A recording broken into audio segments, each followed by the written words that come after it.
You are listening to Forged Among Stars, a solo RPG actual play podcast presented by DiceGeeks.com.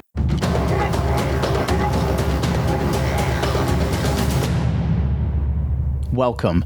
My name is Matt Davids. I will be your game master and only player during this season of Forged Among Stars. I am a tabletop RPG writer, game designer, as well as a novelist. I thank you so much for joining me as I play through Ironsworn Starforged, a tabletop RPG designed by Shawn Tomkin. If you would like to learn more about me or the game, please check for links in the description wherever you are listening to this podcast. Now, it is time to journey among the stars.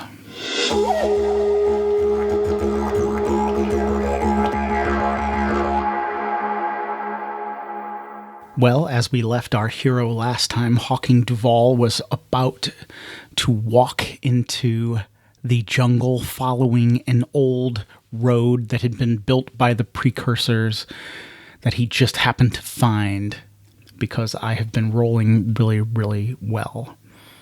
But I expect that those rolls will soon come to an end. Now, just for a little recap, Hawking Duval is going to continue down this road. I need to set a course on the ship Shard of the Sun, which is out of any danger right now and parked. There is Echo, our friend and connection, who we have formed a bond with, and she will be keeping an open comm link to Hawking and be utilizing the scanners to help guide him in some way. This is mainly because I did not want to control two characters going into the vault on my first try of some of these expedition moves and that. So, shall we continue? Hawking Duval stands ready to walk into the jungle and follow this road, but he has to set a course, so I'm going to do the set a course move. And so it begins. I have rolled a miss with a match. Okay, well, now I could burn my momentum, and that would actually give us a strong hit. But I'm a little loath to do that right now, because I think I'm going to need this momentum going into the vault. I mean, of course, I could build it back by then. But, you know, I think I'm going to take this miss. And it has a match, so we're going to introduce a complication. So I am going to have to pay the price. All right, so pay the price. I need to introduce some complication. I think also, since it had a match, I'm going to introduce two complications. I think what I'm going to do is, I don't know what the most obvious hindrance would be right here. He has a road to the precursor vault. So what prevented him from reaching his destination that could be a complication? So what I'm going to do is, since I rolled a miss with a match, I'm going to roll once on the table that is included underneath pay the price, and then I will roll one more time on the story complication table in the PDF, which is on page 341, I believe. So I'm going to roll those two rolls and see what gets introduced. And I do have a feeling that Hawking Duval is going to have a really, really bad day. Okay, it's even worse than I thought. On the table underneath pay the price, I rolled very, very high the first time, so it told me to roll twice.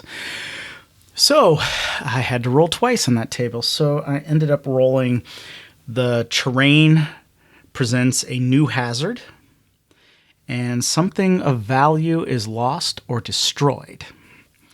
Then, since I had already decided, I would roll on the story complication table because of the match. I rolled critical equipment fails. So this nice little walk down an ancient road to the gate of the precursor vault has turned into a bit of a nightmare for Hawking Duval, the diplomat turned tomb raider. Okay, so I want to resolve this. I don't want to take too many moves because, oh gosh, this is already an extreme quest. And I think he's just, I think Hawking is going to be pushed to the edge, so I know I'm going to have to be doing a lot of moves soon.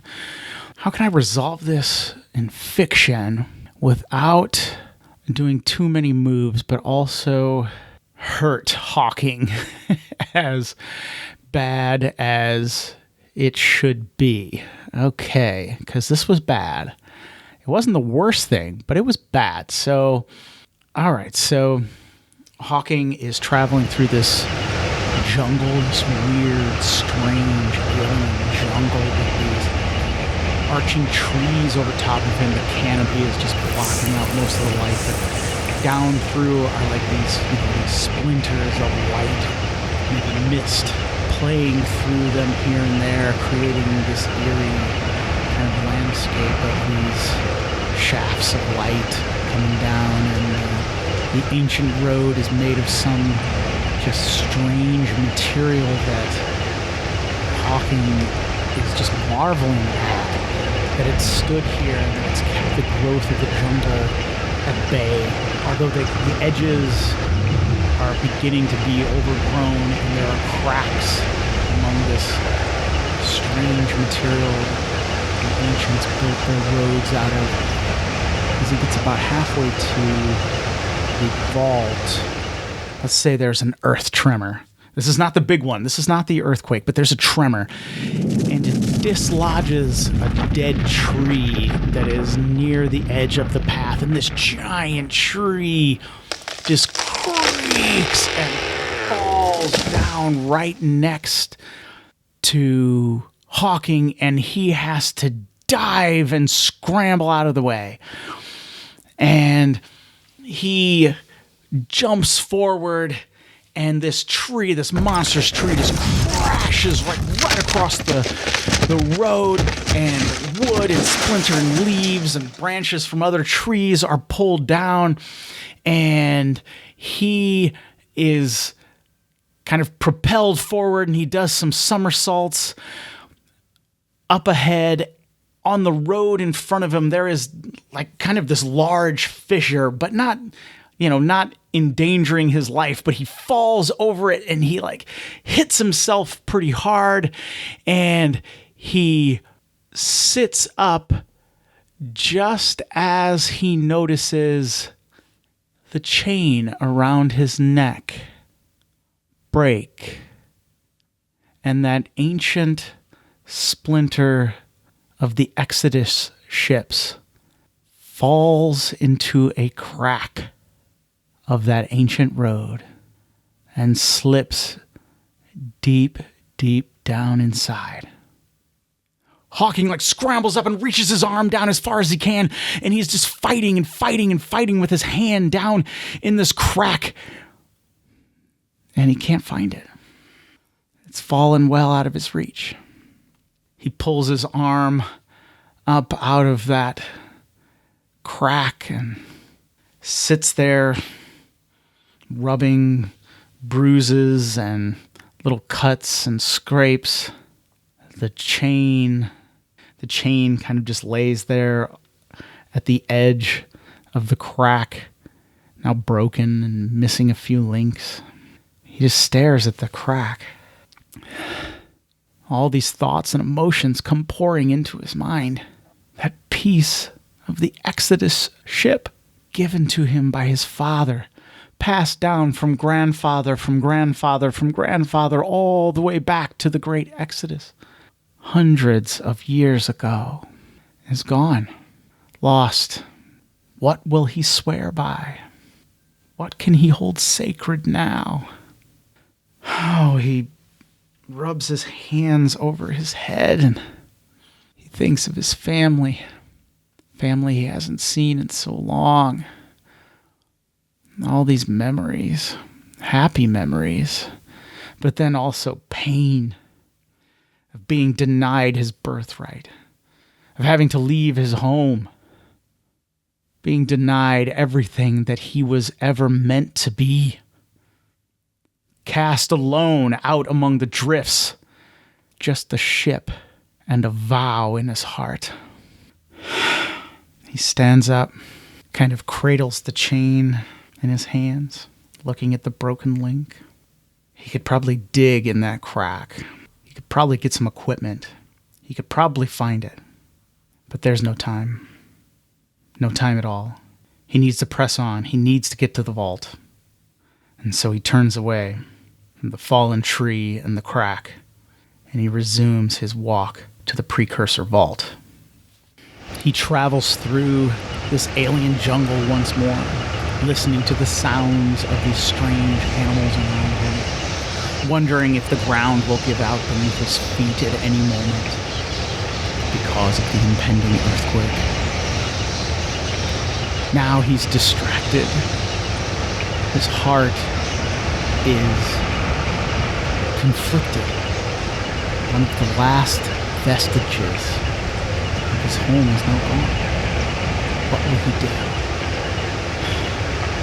How will he get another piece of an excellent ship? No, shake it off. Shake it off. Hawking, you've got to shake it off. Let's go. Let's go. Get to the vault. Get to the vault. He just started filling his mind with that. And then there was a small voice. It will be okay, Hawking. Thank you, Monarch. I hope you're right. He forges on ahead, and he arrives at the door to the precursor vault. Now here, we are going to... I think we're going to explore a waypoint, because Hawking wants to explore this doorway. I don't know if this doorway is locked or what it is, but we're going to explore it. I am also going to mark progress on our goal to search the precursor vault, but since it's extreme, I only get 2 ticks, I believe, so I do not get a full box. All right, so I have explored the waypoint, and I received a weak hit. So I find something interesting, but it's wrapped up in apparel. And so I rolled on the tables, and I discovered what it is. And so to describe it in fiction, we're going to picture, say, the precursor vault in front of us, which is a doorway that leads into this mighty structure, and it's this made out of this metal that looks like it's wet, but it's dry, right? It's kind of pearlescent, and you can look into it a little bit, but it's metal, and the door is closed, and off to the side, one of the sides, let's just pick a direction because I'm doing this theater of the mind, but say off to the west side, there's a deep gorge, and it goes down deep, deep, deep. And it's kind of where water runs off down in that way. And it goes down, the gorge goes down into secluded valley. And down at the bottom of that valley, Hawking Duval sees a village.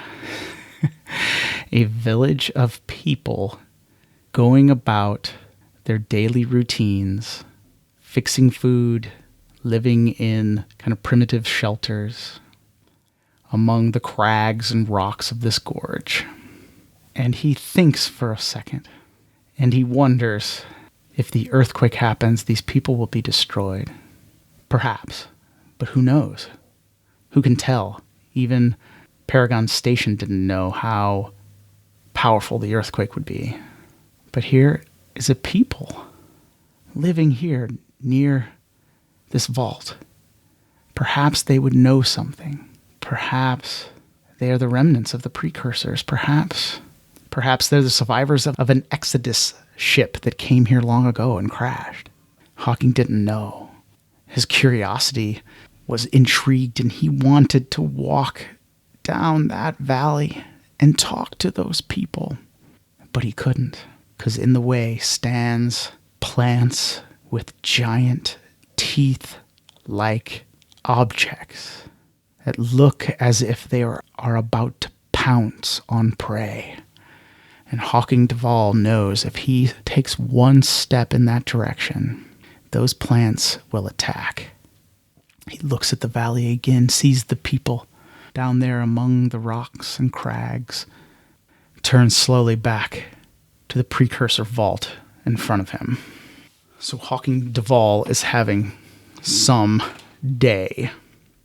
He is confronted with many challenges, and now he stands in front of a precursor vault within which lies the key to his background vow and to his life's purpose. He turns his attention to the door and puts his hand on it, rubs his hand down the side, and it opens. It opens like an iris, almost like a flower itself, right in front of him. He steps forward and into the precursor vault.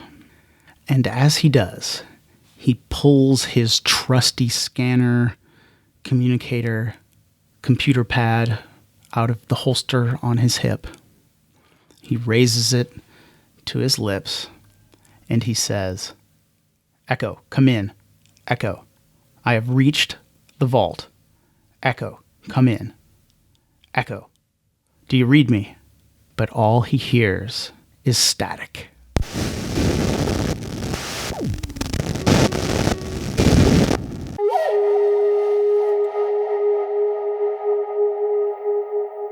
Thank you so much for listening to another episode of Forged Among Stars. Please consider subscribing to the podcast wherever you are listening to it so you never miss an episode. Another episode will be out soon, but until then, I will see you among the stars.